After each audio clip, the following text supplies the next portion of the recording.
eva sutam devam kamshachanuramardhanam devaki paramanandam krishnam vande jagadguru. Om shanti shanti shanti. We salute Bhagavan Sri Krishna, the son of Vasudeva, the destroyer of the demons, Kamsa and Chanura, and the delight and darling of Mother Devaki, the Guru of the world. We salute him again and again. Oh, peace, peace, peace. So, we are now reading today book number 3, chapter 26. We start from verse number 1. Here, it is also continuing the advice of Kapila, the God who appeared in the form of the son of Devahuti, mother. Mother's name is Devahuti, and he is born out of the sage. We are praying for a Lord to come, be born, and so God Kapila was born, and Kapila's advice is continuing. So,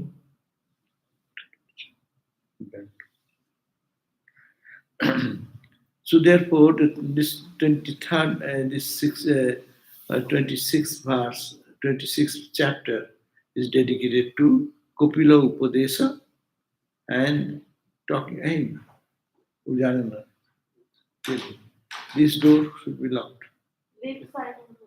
Glass door. The Lord Kapila is talking about the categories of creation. The other day, Kapila advised Mother Devahuti about devotion and how the devotion can be cultivated in life and the greatness of devotee, who is the holy man, sadhu. All this has been described. And now today, Kapila will be giving advice about the 24 categories. That means Sankhya philosophy. Even he may not have to come. Tell him to stop. No, anyway, come for Arati. Arati.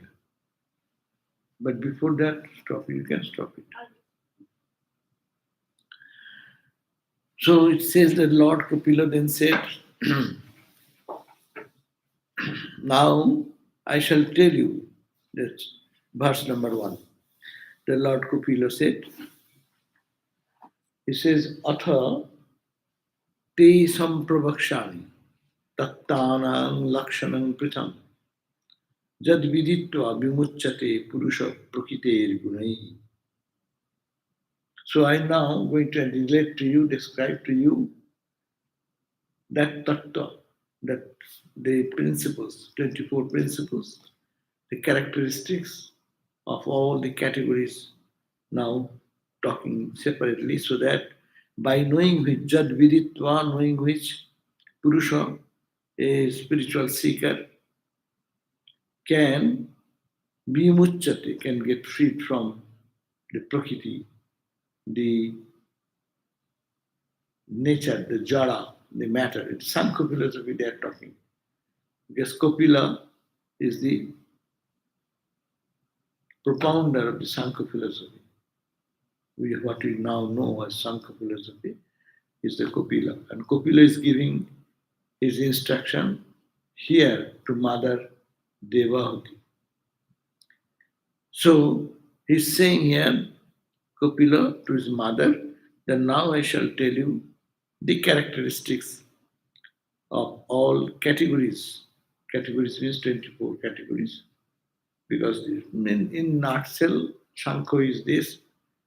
There is Jara and there is consciousness, Purusha. Purusha is not the man or woman, not that way. Purusha is the consciousness. And Prakriti is the nature. Nature is Jara. You know, this is Jara. Jara means inert. I am conscious, aware, and Purusha. Purusha is here, that's why functioning. Through the Prakriti, that's why hand is moving. The hand, feet, these are all jada, matter. That's why doctor can do operation, cut and fix and add and twist, no? They are screwing broken heart and something broken so they can refix it, no? So that's why it is called jara. Jara means which can be manipulated, which can be. You can come here.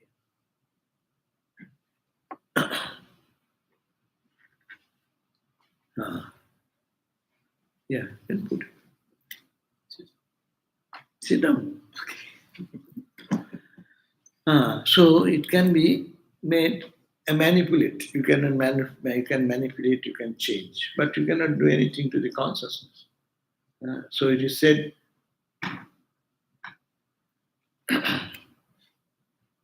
So that Purusha and Prakriti, when they come in contact, what happens? It is like the Sri Ramakrishna gave the example, pots and pans are on the oven, and you put all these ingredients there for cooking. It will remain as it is, not function. But when the heat, the Purusha, the heat, consciousness, is added to that, the pot becomes hot, the water becomes heated, the rice, potato, inside, they become hot, they start jumping. Seeing that jump, people may think, oh, they are jumping by their own power. My hand, my mouth, my face, it is all acting. People will think, oh, they are all conscious entity. No, the consciousness from that Purusha has penetrated into the elements. The pan, one element, the water, another element, the rice, another element. And now the heat percolated in such a way, you touch there, you feel the heat. And heat, seeing that heat, you see they are conscious. They are no consciousness, it is the consciousness of the Purusha. So when they come in contact, and then this universe of diversity comes up, it's diverse types of actions and reactions happen. So he's saying that now I will tell you about these categories of the 24 categories of things separately, so that you understand. Sankhya means it is a knowledge, sankhayate iti sankha, but which gives the number that this is one item, this is another item, this is another item. They are all different objects, inert matter, appear to be conscious, being in touch with consciousness.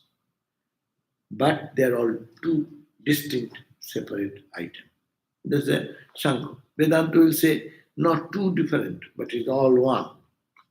That's the foundation, is the Shankar, on which stands the Vedanta. Vedanta's footing is on that. So by knowing this, that Lord Kapila says, Jad Viditva, knowing which the spirit gets freed from the disposition of the gunas, of the universal nature. That's from this, our individual soul knows I am separate. I am separate. I am consciousness only. Of this hand, feet, eyes, mind, intellect, ego, these are all matter only. It is matter. I am not them. See, same Vedanta principle coming. But the foundation is that here is one consciousness, there is another consciousness, there is another consciousness, there is only Bahu Purusha. That is the point of Sankhya philosophy, is that they accept there are many conscious entities. Vedanta says, how can there be many conscious entities? Consciousness is only consciousness. How can it be many? So they bring their argument, and on the foundation of Sankhya, Vedanta philosophy has been done. 2. Verse number 2. Jnanam nisya sartham purushasya atmadarsana jarahur varneya takte hridaya granthi vedanam. Now jnanam, this knowledge which I will tell you, it is nisya sartham. It is for the liberation of the soul. Purushasya Atmadarshan. And Purusha will know who am I. Purushasya, the inner consciousness, will see its real nature. Jad ahur borneyang takte, Jad, what is this knowledge? I will then describe to you. Hridaya Granthi Vedanam. It will separate in your heart. You will be able to understand that there are two separate identities. So I shall declare to you that spiritual knowledge which destroys the passions of your heart. Your heart means which is connected with the matter and thinking matter as consciousness. And we grab them and try to hold on to that and live on that and get the suffering which it brings. So it says, I shall now tell you that give you that spiritual knowledge that will destroy the passions of the heart and also reveal the higher self of a person and liberates him from the bondage of nature. We are bound by nature, no? Vivekananda says we are bound by nature, nature external and internal, two types of nature. Each soul is potentially divine, Vedanta says, and goal is to manifest this divine within by controlling nature. So we have to control the nature. Two nature is there: internal nature, mind, etc., and external nature. This jara, material, five elements: that water, air, fire, space, and heat. Kshiti, earth element, up, water, teja, heat, vayu, air, and space. These five elements, we are all composed of five elements. It is only permutation. See, we take rice, we take water, drink water, whatever, breathing the air. So these five elements are making me alive. And the five elements getting in transformation into my flesh, bone, my everything is changing me. The whole earth is the trees, plants are coming from the earth, air, water, the five fundamental elements. 98 elements, now 110, no? Elements. At our time it was Avogadro's principle, no? 98 elements. So 98 elements, Vedanta was saying not 98, go to the fundamental five. Then you can divide it into 98, 110, or whatever you do. But fundamentally the five elements are the cause of all entire creation. Third verse, the Purusha is the beginningless Atman. Who is Purusha? Purusha is beginningless. At Atman, the capital self, is beginningless. And Vedanta will say endless. The Purusha is the beginningless Atman. He is not constituted of the dispositions of the Prakritis, but is distinct from the superior and distinct from and superior to Prakriti. So, what is the definition? Very consciousness. Purusha. Who is Purusha? Purusha is the consciousness. It is beginningless. And second point, he is not constituted. Five elements are constituted, mixed together. That's composition making my body grow, the plant body grow, the animal bodies, baby born, animal baby become big dinosaur, up to that. All transformation happening. But Purusha, there is no transformation. It's a high philosophy again. So understand what Sankhya says, the gunas are subject to change. But the Purusha does not change. Look at that. You put rice, dal, potato, etc. in the oven and water, five elements, and the heat comes from underground. It makes different types of meals. How many types of meals come out of that? But heat remaining the same. Because it is heat in the oven, this example is very partial. But this Purusha, consciousness, remaining the same, transformation coming not in the heat, but transformation helping to constitute the five elements into different forms. And fire remaining the same. Fire remaining unchanged, fire characteristic does not go away. But the changeable thing comes because of the Prakriti nature coming in contact. So it says that he is not, he Atman, and he is not constituted of disposition, the gunas of Prakriti, universal nature, but it is distinct from and superior to Prakriti. It is higher than Prakriti. Because if consciousness is there, then it is meaningful. If the consciousness is there, not there, it's meaningless whether there is air, water, fire, space, and what I am missing? Air, water, fire, earth, and space. So, this while he reveals everything, what consciousness, Purusha, that consciousness reveals everything in its distinctiveness.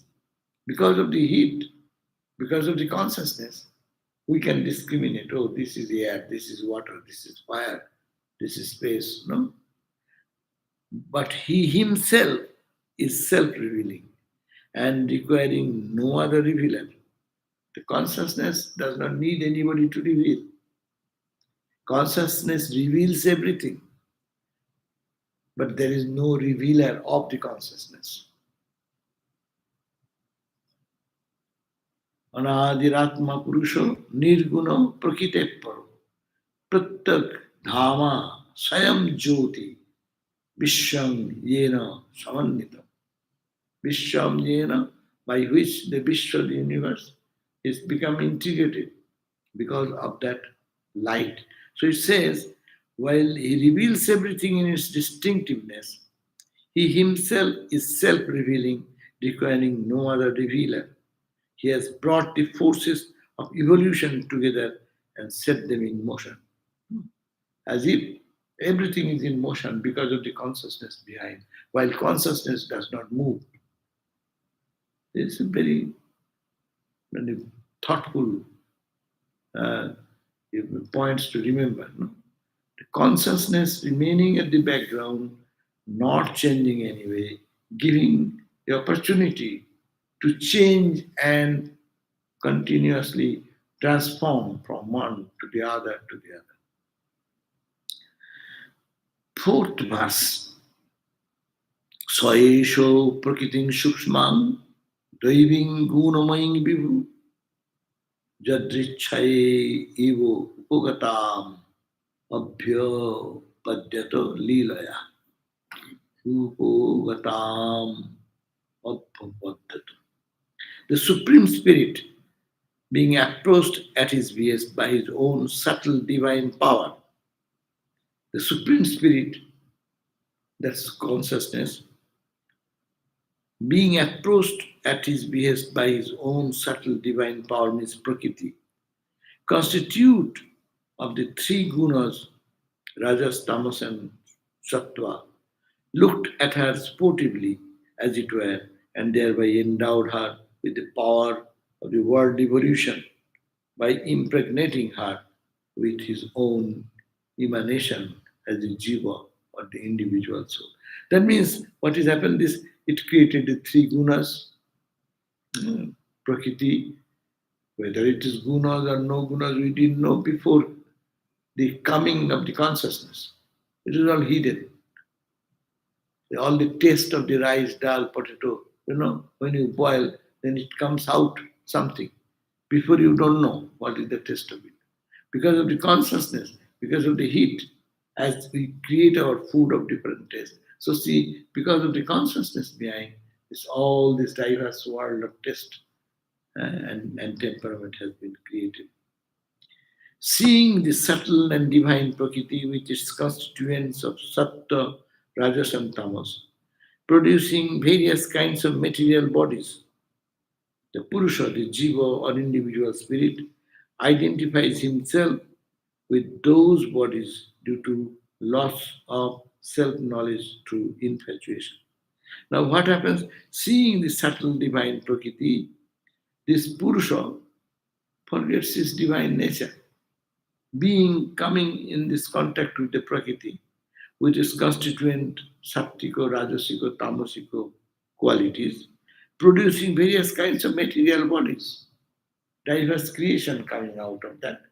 And then the Purusha, that is the Jiva, Purusha mane, not the cosmic consciousness, but individual consciousness, individual soul, that Jiva or individual spirit, then identifies himself with those bodies due to loss of self-knowledge through infatuation.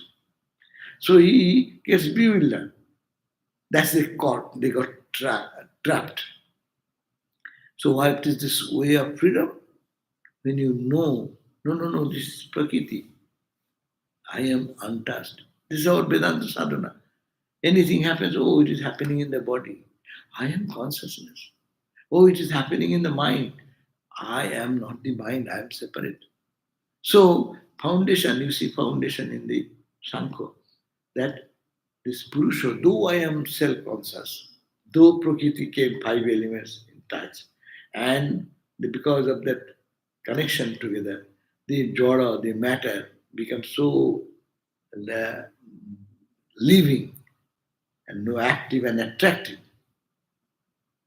and forgetting that, so you keep identifying with it. Then I identify as if I'll be happy with the creation, with these objects. But you do not know, because of the conscious entity and this jada material, the jada has transformation into sattika, rajasika, and tamasika qualities. And diverse types of things have appeared, and I feel I need to be fulfilled by all these things. But no, you are totally separate, you are unnecessarily identifying. Our whole life's problem is identification. No? See, something is happening. You think, oh, they are fighting with each other, what's my business? No? And you get involved into it. We cannot give up. We cannot think that I am separate from this. My whole world is a fight of what? My land, my home, my car, my money, my everything. No, those are not mine. I am the conscious entity. Everything what you are thinking, it is the objects you are identifying with and thinking mine. A country fighting with the country. Yeah? Nepal, in India, China, in the high Himalayas. Yeah? India saying you have encroached our so much of land. They said this is encroached. Where is the land division? Two people, powerful people, fighting with each other, saying this is mine, this is yours. Russia, Ukraine. Huh? It is mine, I should get it back, and this and that. Where was the partition? Who did that? Ukraine, if the president is exchanged, what they will find? Now Putin goes into the Ukraine. Huh? And Ukraine president goes the other way. What will be the picture now? So this is all, it is not mine, but identification with that, creating so much trouble, the horrible situation on. So in our personal life also, identification with the Prakriti, the nature, and not identifying I am that consciousness, all the trouble are coming. Therefore, that's why it will Sankhya philosophy is to separate out, this is called Prakriti, I am the consciousness. Just separate out. Vedanta has another approach. Negate everything, go. There is nothing. And there is nothing means what remains? That is that thing. But here, no. Two things will remain. Purusha will remain in its own dignity. Prakriti will also remain in its own dignity. Only they will not get interlinked and think that I am the earth element, I am the fire element, I am the water element. No. or as a mixture of these five elements. I am a Sattva-guna person, I am a Rajas-guna person, I am a Tama-guna person. No? And this fight between Sattva, Rajas, Tamas, and the gunas and the elements are always going on. So Vedanta is annihilation of all ignorance by negation. Here also negation, but not negation. Mostly it is separation. Sankhya means you learn to separate. Separate the Prakriti from the Purusha. So there is always the possibility that today if separated, maybe again Prakriti can catch you. Mhm. So you cannot get ultimate liberation. But Sankhya says that if you can do, your attachment will go away. You know, with the duty infatuation it has happened. They said, why it started, why the Purusha being conscious got interested in the Prakriti and feel, ha ha ha ha. Why it is running like that? It is infatuation. It is your own ignorance that that ignorance is creating. You need not. You are still separate. Jara, it has no value. Inert material, what value it has? Water, air, fire, they are jara. They cannot do anything by themselves. With the heat only they can be boiling water, or in the connection with the heat, some compact thing will be built up. No, so many different items of food will.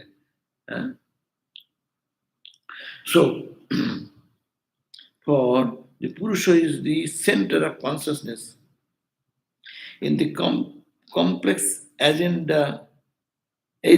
enjoyer relationship. This is the complex relationship. What? Agent consciousness is the agent, and enjoyer is the ego attached to that production of this Prakriti coming first generation is the ego generates. So ego, the sense of agency, together with the cause and effect relationship, because of this it has happened, is derived from Prakriti. It is the nature of consciousness is always free. It is light, it is consciousness, it is bliss. But when individual being identifies with the Prakriti, there comes all this suffering. So effect of because of the relationship is derived from Prakriti, whereas the sense of enjoyment consisting in the experience of both joy and sorrow is derived from the Purusha. All the happenings of joys and suffering because you are conscious. A dead body does not suffer anything, does not enjoy anything. When the consciousness is identified with the body, this body enjoys suffering, pleasure and pain, happiness and misery, because it is enjoined with this body. So when it does not, this body remains dead body. Consciousness is not inside, so it does not affect. You praise that dead body. Ha ha, you are so great. People cry and weep before them. Dead body does not react. And you bring garland and praise, and you kick the dead body. You abuse the dead body. Dead body does not say anything. It has nothing to do. That is the point in the experience of both joy and sorrow is derived from the Purusha. Then it's all coming because of the consciousness. Don't forget that consciousness. You are that consciousness, not that matter. For the Purusha is the center of consciousness as distinct from Prakriti. Purusha is the consciousness distinct, totally separate than that of the Prakriti. And in Prakriti there are three gunas, and the three gunas are bringing your I, ego sense, your intelligence, your mind, etc. And you feel you are having happiness, joy, pleasure, pain of this. And this from Prakriti, which is unconscious but dynamic. So getting all these 10 verses of the description by Kapila, the mother Devahuti, then she is speaking. So he is not telling, oh my child. Child is now God, because he is the God. He is seeing God in it, in the Kapila. So Devahuti said, O Lord, explain to me the characteristics of Purusha and Prakriti. What are the characteristics of Purusha? And what is the characteristic of Prakriti? Who are the ultimate source of all existence, manifest or unmanifest? Consciousness is there, Prakriti is there. All this manifested universe and that universe which is unmanifestable. It is the cause, is the consciousness. If the consciousness is not there, there is no there is no unmanifested or manifest. That question does not come. When the touches the consciousness, then all internal, external, all dualities arise.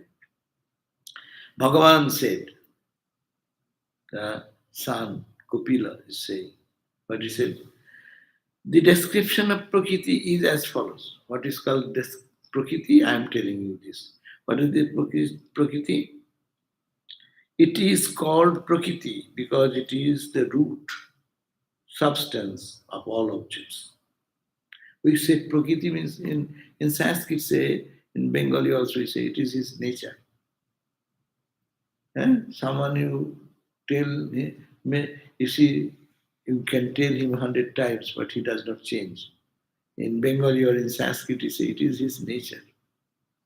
That means inherent. Prakriti, that's what they are describing.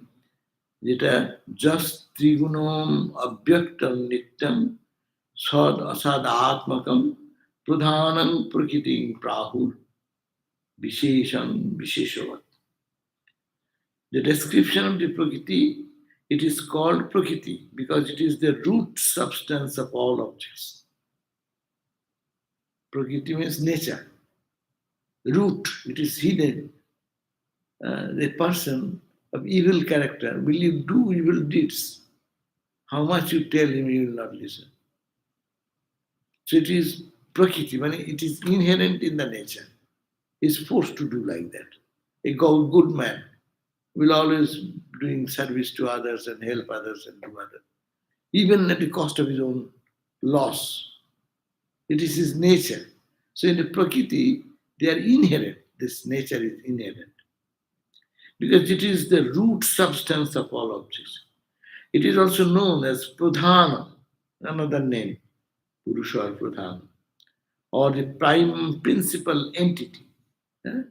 These are called principal entity. It is there because it is anterior to all distinct objects, which are only its evolutes. It is without distinction of any kind of vishesha, yet all distinctions are potential in it, vishesha. So we are describing what is Prakriti. Prakriti is a technical term. What is Prakriti? Prakriti is the root substance of all objects. What is the objective universe we see? It is the root substance manifested in this way. It is also known as Purusha, a Prakriti is also known as Pradhan, the Sanskrit word, Purusha. Purusha is the consciousness. Now they are not talking of Purusha. They are trying to understand what is Prakriti. Purusha is simple. There is not much to. Brahman is very simple. But Prakriti is very difficult to understand. Why this so multifarious world? Why these good character people, bad character people? Why this tamas, rajas, sattva? Why this unhappiness, happiness in the world? Complicated in the pradhana. It's like Maya is complicated, very difficult to understand. Here also, this is difficult to understand. This Prakriti or Pradhana, they are difficult to understand. So Pradhana is another name of the Prakriti. Pradhana, or in translation, the principal entity. Pradhan means primary. Even in word, when you say it is primary, then you call it is Pradhan. Pradhan Tattva. This is the fundamental truth or major truth or principle. because it is anterior to all distinct objects. It's separate from all these, which are only, it's all the objects have come out of it. That's why it is without distinction of any kind, and yet all distinctions are potential in the Prakriti. It is to be distinguished from Brahman, the first cause, insofar as it is constituted of the three gunas of Sattva, Rajas, and Tamas. It is imperceptible, not being apprehended by any organs of knowledge, but it exists eternally, as it provides the basis of substance and the substance for all objects in their causal and effectual conditions. See, it's called Bhakti Shastra, no? Bhagavat is very easy. Now you understand how easy it is. It is easy, not when they talk about bhakti, maybe so easy, but it is not so easy. Here all philosophy comes over here. Because the writer is the Vyasadeva. People forget that. Uddhava Gita is easy. Go and read, then you find how easy is it. Because you have to know all the philosophies. So, this is said that Pradhana or Purusha is very fundamental. It is distinguished from the Brahman, the first cause, insofar as it is constituted of the three gunas. It is imperceptible, this Pradhana or Purusha, you cannot perceive it. Because you know, how do you perceive? Through your intellect. But intellect is created by the output of Pradhana. Prakriti manifests, first manifestation of Prakriti is Buddhi, Mahatattva. And then from there comes Aham Tattva. Vedanta says first comes Aham, I. Second comes Buddhi, ego, I. Next Buddhi, next mind, next energy, prana, next physical. But Sankhya will say little change. First will come buddhi, understanding. Then will come ego. Anyhow, this is a too philosophical approach. But even the Brahma, the creator, it is prior to that. So it is distinct from that. It is the imperceptible, not being apprehended by any organ of knowledge. This Prakriti cannot be apprehended because it is a product of Prakriti. Prakriti's manifestation is your sense organs. Prakriti manifests as your intellect, as your ego. But ego cannot know. A child cannot know the birth of the mother. No? The question is like that. Because Prakriti manifests into first Mahat Tattva and then Aham Tattva. But how the Aham will know the Prakriti then? Come to the point. This is the Prakriti. Its product is Buddhi, intellect. Next is Aham. And then next will come 24 principles. But how this Buddhi or Aham will know the Prakriti from which it has come out? So it cannot. That's why your Buddhi cannot know Prakriti. You cannot know what is Maya. You can know Brahman, but you cannot know Maya. Because you are a product of you knowing is a part of Maya. In Vedantic terminology, I am now talking. Yeah? Ahamkar, I know. I is a product of Pradhana, 24 principles. Or what we call the three gunas, no? Three gunas product is Buddhi, Buddhi's product is Ahamkar, Sankhya. That this Ahamkar, which is I, cannot know this from which it has been originated. Originator can know its product, but product cannot know its origin. Is it clear? See, that's a simple example I have given, that A baby cannot know the birth of mother. Mother knows the birth of baby. That's why testimony goes, mother gives the certificate. Yes, the baby is born in such and such. Even no other evidence, then mom is there. They go, court tells them mom's affidavit is necessary. So mom can say the baby is born, but baby cannot say, I know the mom was born that day. Baby's testimony will not be accepted because baby comes out of mother. Mother is the source, is the product. So product cannot know the source.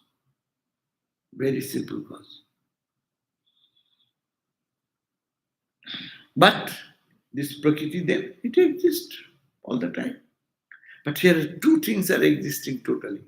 Purusha is existing all the time. Prakriti is also existing totally, all the time. When only they come in touch, all this transformation goes into the Prakriti and it manifests as 24 principles. Got it very much? Purusha, unchanged, unchangeable. Prakriti is all the time there. It can get transformed, but it is from the beginning there. It will continue to be there. Purusha is eternal. That is the weak point of Vedanta Sanko. Purusha is beginningless, endless. Prakriti is also beginningless, endless. It will have to be there all the time. How two entities can be eternal? There comes the argument of Vedanta. They say, no, two things cannot be permanent. One only which gives the validity of the other, that should be the permanent. So logical analysis. Now, what happens from the Prakriti, evolutes of Prakriti? 11th verse. Evolutes of Prakriti and time. The evolutes of Prakriti are 24, a 24 cosmic principle. Sankhya philosophy, 24 cosmic principle. What are the 24? Yeah. Earth, great elements. There are 5 great elements. The earth, Kshiti, up, water, fire, Teja, Marut, air, and Bhoma, Akasha. These are the 5. Okay? Remember these 5 gross elements. Look at that. The earth, air, the space, then heat, fire element, air element, water element. So these are these 5 fundamental things. Gross. Without that, we cannot live a moment. Now, there are 5 tanmatras. What are tanmatras? Connecting with the smell, taste, touch, color, and sound, etc. Corresponding heat. You can see that, no? That's why earth element, anything comes from the earth, all the fragrance comes. That's why smell. Earth element is connected with your smell. Tongue, water connected with the rasa. Tongue is always watery. No? It is the water element is connected with that. That's why we taste things. Form, teja, the light you can see, the fire is there, form is there. Color of tej, marut. Smell is connected with the earth element. Water is connected with the taste element. Fire is connected with the form. Then air with the color. And akasha with the sound. So the 5 elements, 5 fundamental elements are connected with 5 subtle things. What are the subtle? Is perceiving things, which are so called because they form the subtle condition from which the gross elements have come. Actually, they have come from the subtle, all those elements by permutation combination to the gross. There are the 10 organs constituting of the 5 organs of knowledge. eh? 5 organs of knowledge. This is one organ, eyes, ear, nose. So these are 5. So 5 organs of knowledge: ear, the skin, the eye, the tongue, the nose. These are all connected with the 5 elements. Is in sound, air. In the space there is sound. Space is connected with the ear. Skin is connected with the touch. Eyes are connected with the fire, light. Tongue with the rasa, uh, and nose with the fragrance, earth element. So, ear, skin, eye, tongue, and nose, as well as the 5 organs of action. What are the 5 organs of action? How do you work? By your hand, feet. So they say, look at the 5 activities, all the activities can be summed up by these 5 organs. Who are these 5? Speech. Speech is a action of karma. Could you please bring it? Could you please take it? You are saying something involving into action. Can you please build up a house here? Can you please repair that? No, but that you are making other people work. And that's it. That's true. And you are also working. Someone tells No, you. you are working when you are saying that remember you are Brahman. Then you are No, this is not transforming Brahman. another part. No, I'm saying you are giving good advice to people. And then people are transforming their nature. That is you are doing your work. No, don't do philosophical things. Here we are trying to understand how the 5 organs, 24 principles. What are the 24 principles according to Sankhya philosophy? So it is a very definite explanation they are given. These are called 5 actions of organ. 5 organs of action, 5 organs of perception, 5 elements, 15. And let us see what they say. So, organs of action, perception is eyes, ear, nose, touch, and tongue. And those are called these action, organs of action. Your hand, feet, speech, the organ of generation, and organ of excretion. These are called the 5 organs of action. Further, there are 4 psychological categories of mind with the functions of thought. Buddhi, understanding with the function of the termination. Ahankara, ego sense with the function of agency. And chitta, the mind stuff with the function of conserving impressions. Now you got the Sankhya philosophy. There are questions. No question now. First understand the thing, then put question. This is very 24 principle. Fundamentally, you have to understand what is Sankhya's 24 cosmic principle. They are describing that. What are the 24? What are the 24? They are saying 5 gross elements: water, earth, air, water, fire, space, and heat. Then they said there are 10 organs of action. 10 organs. So 10 organs divided into 5: action and perception. Perception, eyes, ear, nose, tongue, touch. 5 action, hand, feet, organ of excretion, organ of generation, this, and also what is left? Speech, hand, feet. Speech is the another organ. As I was talking about, someone tells me to do something, and I tell somebody to do, that is the action.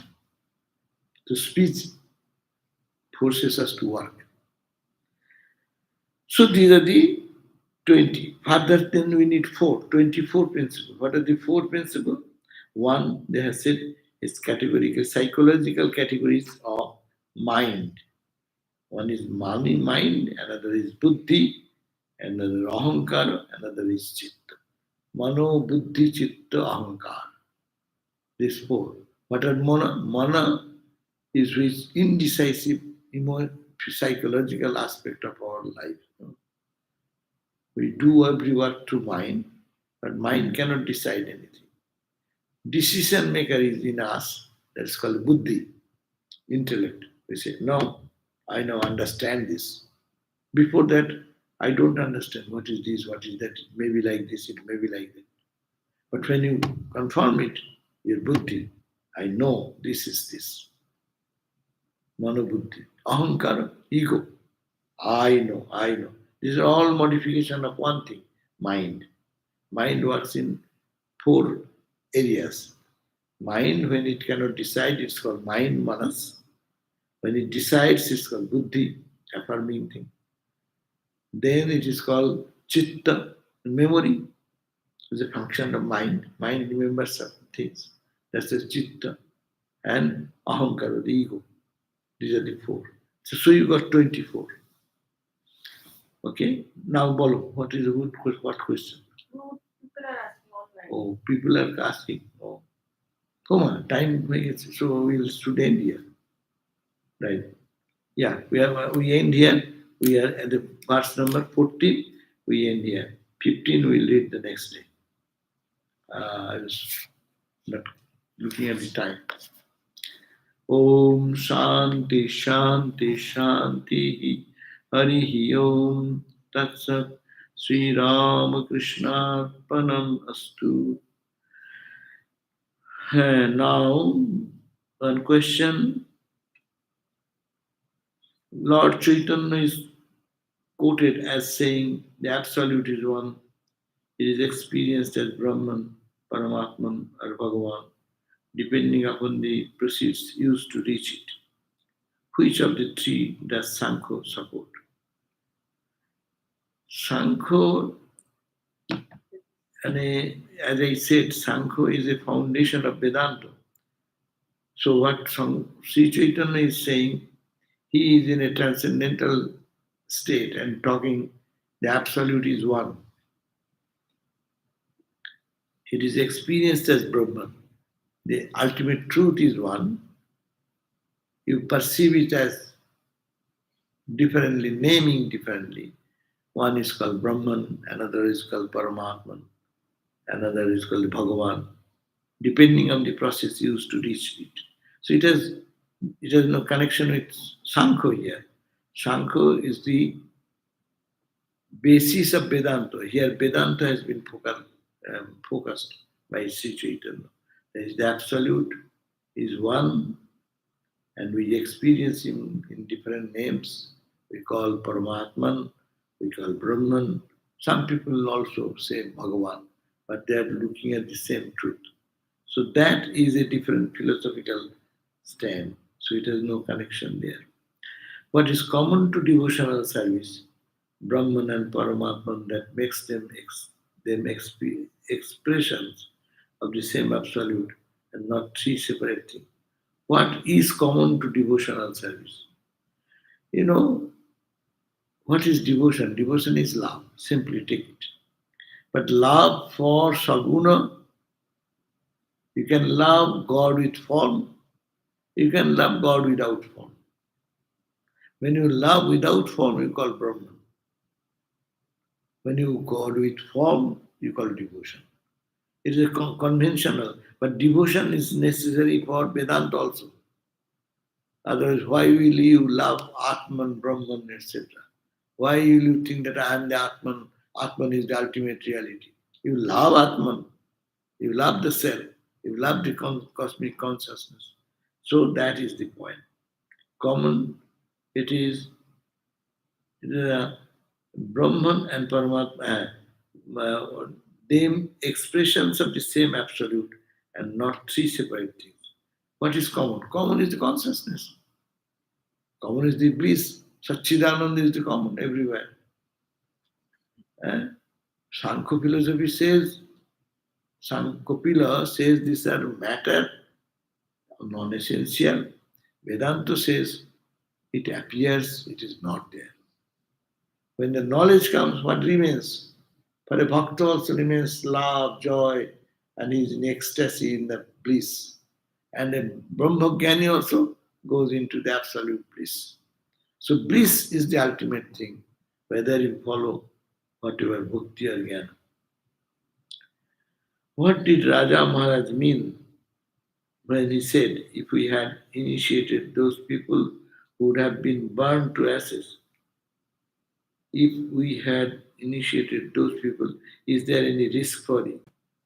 Oh, here Raja Maharaj says, if I had initiated those people, we would have been burnt to ashes. But mother could take it. And that is Holy Mother's power, is saying. Mother can consume so much of uh, negativity. But Raja Maharaj says, I am not fit to accept such negativities.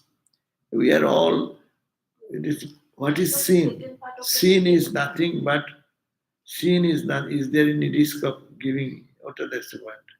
It is question, it is not that everyone is guru of that high stature. Holy Mother can, by look, take away your all sins. Swami Brahmananda could take away all the sins. Even as Sri Ramakrishna, by touch, could take away all the sins. No? Swami Shivananda could take away the negativities of people by being looking and touching. Because it's a highly spiritual power. High voltage is running there. So any small thing can be easily consumed. But ordinary gurus, they give mantra in the ear. They don't have the capacity to take the sin of others. If he thinks I am a guru, then there is danger. If the guru thinks I am the guru, but in our tradition, we say Ramakrishna is the guru. He is the Lord, he is the guru, he is guru, he is Ishta. And that's why our gurus always say, think of Ramakrishna. But those who have the sense that I am guru and I am giving initiation and I am doing you spiritually illumined, then you have to take that. And they may suffer. It is a question of association, attachment we are talking about. So only guru of that level, they can take away our sins perfectly. But ordinarily, we have to work on our bad karmas by counteracting with holy name, prayer, and devotional practice, all these things. Mantra japa. The ego of that I am the guru. That's right. But he says, here is so much. Burn means, as it happens, mother fell sick. Even mother, like spiritual giant, when she gave the initiation, it is referring to four people came from East Bengal to get initiation. When they came to Raja Maharaj says, I cannot give it. But I have not that power. That means if he gives initiation, he will be falling such sick. He'll be, because all the karma will have to be burnt here. Karma is here. The person would have to do work with it. Karma is here. You take out the karma. You have $1 billion. You make and say how many millions to give away. Then you will be less than that quantity. No, because it is happening to the body.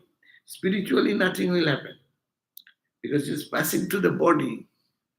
Where is sin? Sin is in the body and mind, not in the Atman. So when Raja Maharaj in his cosmic consciousness, nothing is happening.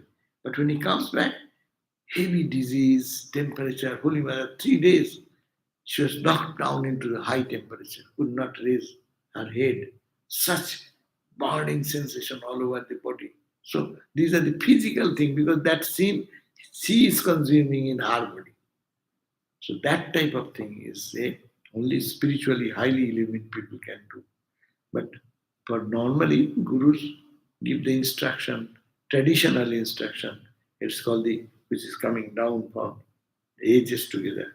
That tradition to be handed over to him, so that in that flow he will be liberated.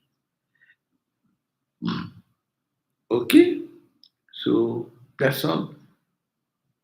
We'll see you again at 7:30 in our class, next class, Shanti Gita.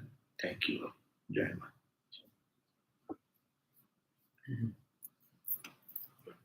Quickly,